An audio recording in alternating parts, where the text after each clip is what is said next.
Hey, SongTown, I'm Clay Mills here with Marty Dodson. Woohoo! Today we're going to talk about setup lines, why they're important, and why you're probably not utilizing this to make your songs what they need to be. Come on. What you got? Kick us off. What is a setup line, first of all? When I think of a setup line in a classic form would be, imagine you're playing volleyball on a sunny beach and your feet are in the sand. What kind of sand would it be? It'd be soft white sand. So in volleyball, we have the person that sets the ball up, tips it in the air so that the spiker can come along and spike the ball. Well, the setup line is kind of like that. It's a setup line, so you set up that hook. So when the hook hits, you really feel it. Yeah. And there's different ways we can talk about creating that.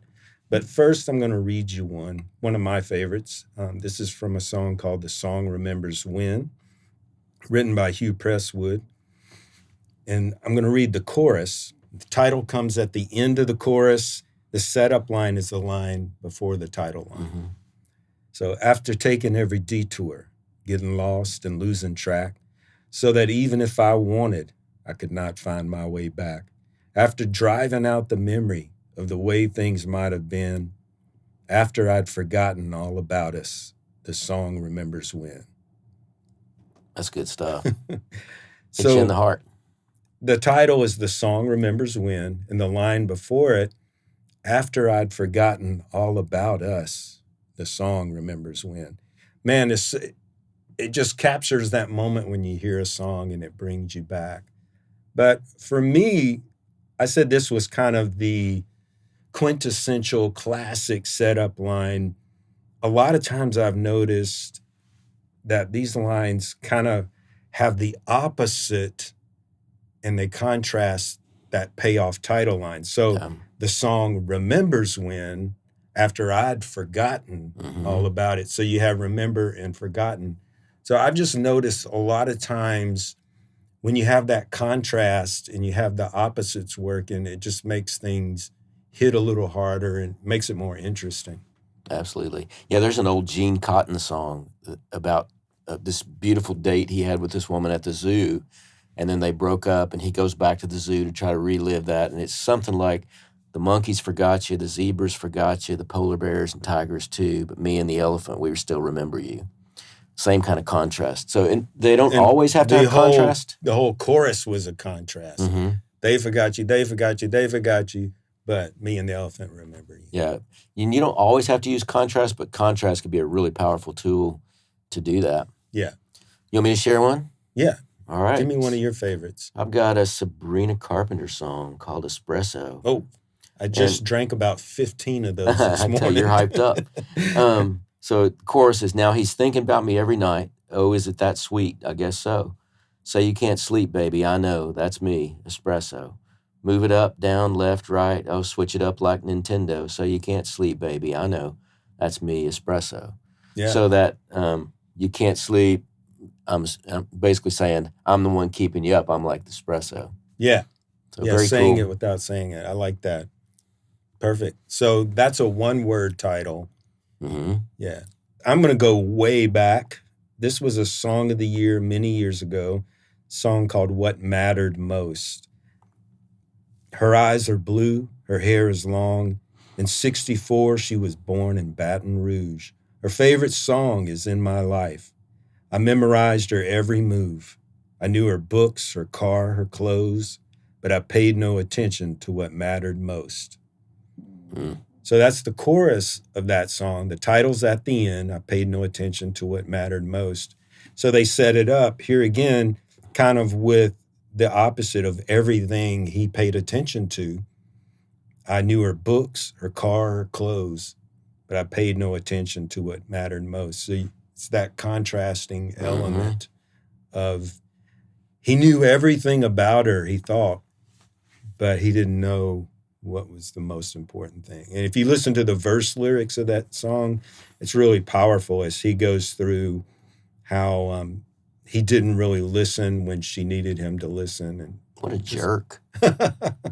You used to could be a jerk in songs, not anymore. You got to be a Nice superhuman guy. Yeah. Yeah, so I'm gonna share one. I was gonna just share a part of it, but I think I'm gonna share the whole chorus. This was J.P. Saxon, Julia Michaels.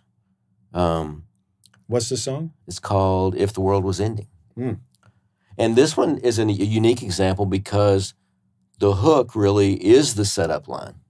So the hook sets up something else, but you'll see how it works. So I've got another it's kind example. of like a reverse setup line. Instead of the setup line coming before the hook, the setup line is the payoff after the hook. Right. Yeah. Yep. And that's probably the two different ways that we see setup lines used. Yeah. So pre-chorus is, I know, we know you weren't down for forever and it's fine.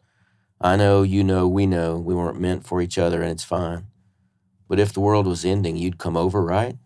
You'd come over and you'd stay the night. Would you love me for the hell of it? All our fears would be irrelevant. If the world was ending, you'd come over, right?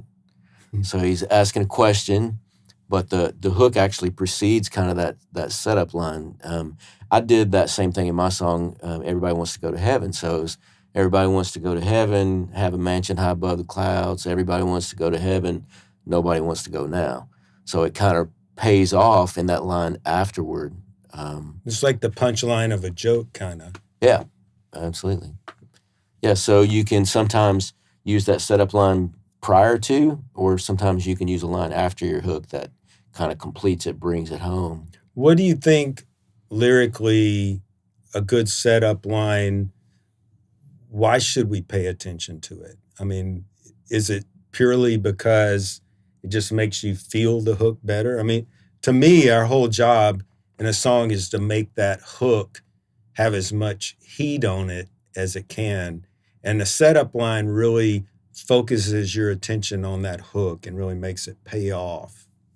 Yeah, I mean, I think your setup line is saying, okay, here comes the most important thing. And so it really needs to deliver it on a platinum platter, of like, and Tom Shapiro used to always say he wanted his hook to be unexpected but inevitable. Right. So when that hook lands, it's like, oh my gosh, what else could it have been? But I didn't quite see that coming, and those lines I think are often overlooked as lyricists. A lot of times I think we spend a lot of time on the opening line of the song maybe and on the title, but we don't really look and see if we can set that hook up the most powerful way that we can. And I think that setup or the follow-up to the hook, however you're using it, is probably worth some extra time in every song that you write. Yeah, I mean, when I first started getting in rooms with great songwriters, I was shocked at how much time they spent getting the setup line right. Like, I had never really paid attention to it that much when I was coming up just writing songs by myself. Occasionally, I might have a good setup line, but I didn't really see it as something that I needed to focus on. So I kind of either did it by instinct or I didn't do it at all. And some of those old songs I had, if I had better setup lines in it, then maybe they could have gotten cut, It kind of held me back. I also want to just I know we talk a lot about lyrics, but I wanted to play an example of how a setup line needs to be different musically. Because the same principle kind of applies with music as your lyric, that you want to have some contrast. So if you have a bunch of melody lines that go by that all sound the same, and then you hit your hook, which sounds the same, then it's just going to go by and you're not going to catch anyone's ear. But if you've got some melody lines that are same, and then you change the melody on that setup line where it has a lot of contrast, and then you finish it off with that hook, okay, now you've drawn their attention to that hook. So I'm going to play you one of my songs with Darius Rucker, and I'll just show you how the setup line is drastically different than all the other lines. Don't think I don't think about it. Don't think I don't have regrets. Don't think it don't get to me. Between the work and the hurt and the whiskey, don't think I don't wonder about. Could have been, should have been, all worked out. I know what I felt, and I know what I said. But don't think I don't think about it. So the setup line is, I know what I felt and I know what I said, but don't think I don't think about it.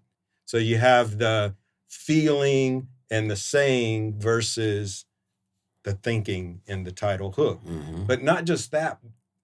We have two short phrases. I know what I felt. I know what I said. Then a long phrase with the hook. Don't think I don't think about it. So rather than just having a bunch of lines the same length, in the setup line, they're just two little short phrases, two little bursts, followed by the hook, which is a long line. Yeah. So you really set up, with that contrast, you make the listener pay attention when you hit that title. Mm-hmm. While you were talking, I thought of another way to describe the setup lines too. I think usually they either provide contrast or completion. Right. So like in my song, Let Me Down Easy, it's if I fall, won't you let me down easy? Right. So it completes the thought. Yeah. That I set up in the previous line. And then other times it's given that contrast. So well, even that, if I fall, falling is, you usually fall pretty fast and hard. Mm-hmm. Let me down easy. Yeah. So you still have the contrast, but you also completed the thought. So I think a lot of the good ones, you complete the thought and you use the contrast. Yep. Double whammy. Yep. So we're going to introduce a new feature today, Mistake of the Week. Okay. What's a mistake, a songwriting mistake you have seen in the last week or so, Clay? Well, we just listened at the SongTown Creative Workshop. We had about 150 writers from all over the world. We had a bunch of publishers come in. And so we listened to a lot of songs that day. We did. Probably like 5 hours of listening total that day. And I would say the biggest thing I still find with melody, and you've probably heard me say it before, but we could do a whole show on things you know you should do, but you need to hear again, because I have to keep reminding myself, starting every line of the verse and every line of the chorus on the same beat of the bar. Mm-hmm. I heard a great song, potentially great song this weekend, and he had me all the way through the verse, and then it got to the pre-chorus, same thing. The verse started on beat 2 of every bar, and then the pre-chorus started on beat 2. Then the chorus started on beat 2. If he had just started one of those sections off of that, before the downbeat, beat 3, whatever, you just can't take an entire song of verse, pre-chorus, chorus, second verse, pre-chorus, chorus, final chorus. You can't take a whole song of that. No matter how good it is, your ear will get tired of it. Yeah. I think one I would say, and this kind of to the point we're talking about, is just some great hooks that just weren't paid off well. I mean, if they had just spent a little more time figuring out how to pay that off in a bigger way. See what you did there? You're on topic with today's setup line. Exactly. I went somewhere completely different. That's you all were right. on topic. Mistake of the week. You never know what it'll be. Okay. All right, everybody. We will see you next time. Thanks to Sweetwater, our sponsor. We'll check y'all later. Cheers.